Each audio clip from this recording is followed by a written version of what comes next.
I'm currently hiding in my car right now with only 2 bars of reception. So, when you read this, I'll probably be somewhere else. Now, for the story. So, I tried to get in contact with my old friends, but I only got 2 responses.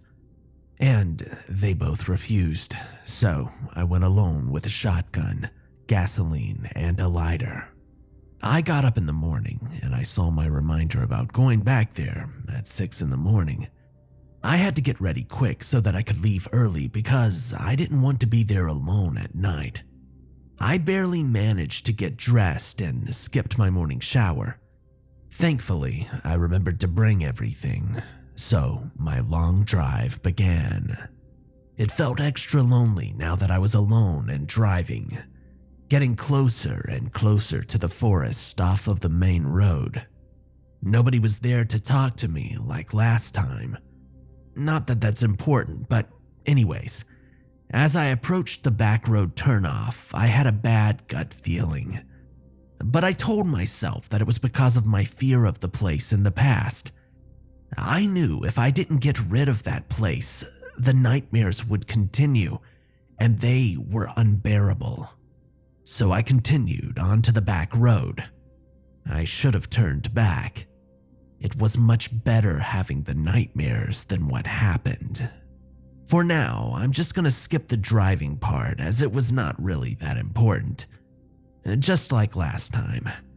Maybe every now and again I would see roadkill, but other than that, it was an empty dark void.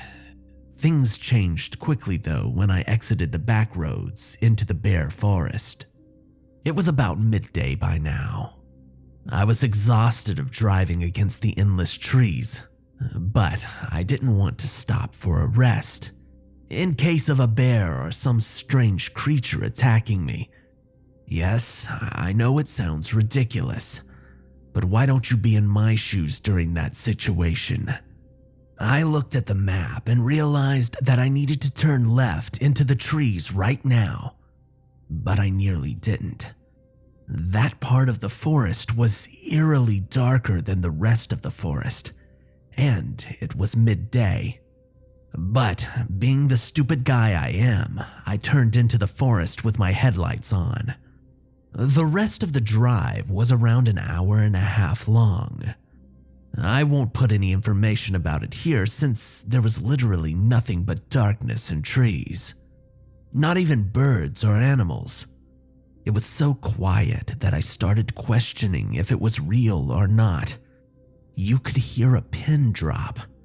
A very creepy area that probably haunted me even more than the first time. Now, this is the real part of the story. After driving in circles for what felt like years, I finally found the river. I didn't find my old tent, but at least I had found the place. Thankfully now the forest was bright and I could see like it was day. So I got out of the car and I looked around. A strong feeling of nostalgia hit me in the gut. It brought me back to the good old college freshman years. I wish I could go back to them if I'm being honest. I unpacked all alone in the very quiet forest. There wasn't a single cricket, bird, or any other sound at all to be heard within at least 10 kilometers. I was alone with just the leaves and twigs crunching under my boots and gear. At that moment, I really had a feeling not to do this. But then I thought, why would I come all this way just to chicken out? I'll be fine. Gut feelings always have a reason to them. Trust them. I tried to think back on the way that I got there, but somehow I didn't remember at all. So I took a lucky guess and I went over to the river. The only thing that kept me sane being alone in this place was my shotgun. I don't know how long exactly I was walking around like an idiot looking behind me every 2 seconds, but it felt like my entire life had passed. Unfortunately, I found the cabin off in the distance. It looked nearly identical to how it had 10 years ago. I got ready to walk over to it and I lit a cigarette to stay calm. It felt like time had stopped. It was so quiet. All you could hear was crunch, crunch, crunch over and over. The closer I got, the more surreal everything felt. I was a grain of sand in the middle of a planet of trees and emptiness. I finally reached the door, and then I remembered that I needed to take the back window. But then I thought, what if I just burn it down without going inside? That thought stayed in my mind the entire time, but I needed to know what was down there. Curiosity got the better of me, and I went around the back to see if the power still worked. Surprisingly, it was off. It was different from how we had left it last time. I carefully flipped it back up and the power turned on. And then I thought, what if there is a generator down there powering it? I thought that I was a genius for thinking of that, and I guess I may have been right. One by one, the lights inside flickered on. Their bulbs nearly shattered, but looked brand new at the same time. The first thing that I did was to go to the bunker. I threw a rock down to see if I could hear the bottom. It must have been about 5 seconds before I heard it hit the bottom. But the weird thing is, it sounded like it hit carpet. Not too bothered by this, I dropped a flare down there to see if I could see the bottom. For the first time, I saw the light from the bottom. It looked like a carpet from the 90s, with only one pathway ahead. It looked like I could get reception if I needed to from there. So, I descended. It only took me 5 seconds until, well, I heard a click, and the rusty old ladder came out of place from the wall, falling down, also causing me to fall off. Thankfully, the fall wasn't that bad. None of my gear was damaged, but my left shoulder felt broken. The only pathway was straight ahead, and not too far was a massive blast door with, yes, you guessed it, the numbers 116 on it in a triangle. At this point, I wasn't sure if I should continue or try to fix the ladder and leave. The weird thing was that this place looked new, like someone had cleaned the place not even a week ago. I wasn't entirely sure what I should do from there, since my shoulder was throbbing hard with an intense pain that ached the entire left side of my body, and I felt dizzy from how surreal this entire situation was. I didn't really have a choice, so I tried to push open the blast door. It took a lot of effort with my broken shoulder to push it open enough for me to fit through. When I did, I wasn't really sure what to do. It felt airtight in there, like a vacuum. It was bright enough to see the area, but my vision started to slowly tunnel until I blacked out. I woke up in a different area, sitting down on an old wooden chair in a room with only a desk in front of me. I could freely move around the room and even exit, but something caught my eye. A photo in a small frame on the desk in front of me. It was a photo of me, my wife, and daughter. But I was crossed out with a black Sharpie. Many thoughts went through my head at this point. Was this all planned for me? How do they know me and my wife? I was at the breaking point and I was having a full-on anxiety attack, and I threw up all over the floor. This made things even worse from that point on. I felt constantly like I was going to drop dead, like someone had taken a swing to my skull with a steel baseball bat.